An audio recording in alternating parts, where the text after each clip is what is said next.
CBS The Bold and the Beautiful reveals that Hope shocked Thomas when she once again turned down his proposal. It's clear that Thomas tried very hard to show his affection. Thomas also saw Hope touch upon his receiving his gift. He thought Hope would agree if he proposed to her. However, Hope once again rejected Thomas, making it impossible for Thomas to accept. This time Thomas was not as calm as last time.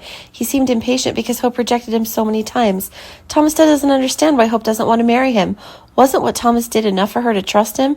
Hope's rejection this time had touched Thomas's limit. He couldn't patiently wait for Hope any longer.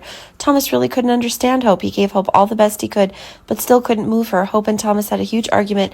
Then Thomas finally decided to break up with her. He didn't want Hope to see him as a toy that could be abandoned at any time. Thomas is very serious about this relationship, and he finds Hope quite superficial.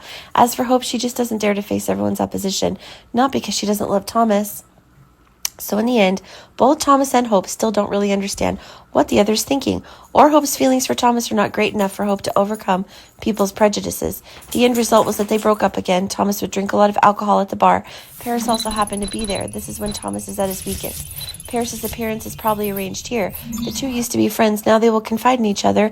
Thomas confided to Paris about his and Hope's love story. Paris also thinks Hope is too much. If she doesn't get married, then don't agree to love Thomas. I felt like Hope was toying with Thomas. Paris feels that Thomas is very pitiful, that he loves Hope is something everyone knows. Thomas makes no secret of the deep feelings he has for Hope. Yet, Hope does not appreciate Thomas. Thomas has no intention of giving up. He just didn't know how Hope could acknowledge him. Finally, Paris and Thomas will make a plan together, which is that they will pretend to love each other, then pretend to get married. Hope thought Thomas would only love her, so she subjectively did not take him seriously. If Thomas belonged to someone else, maybe Hope would think differently. This made Hope jealous. Will Thomas and Paris's plan finally succeed?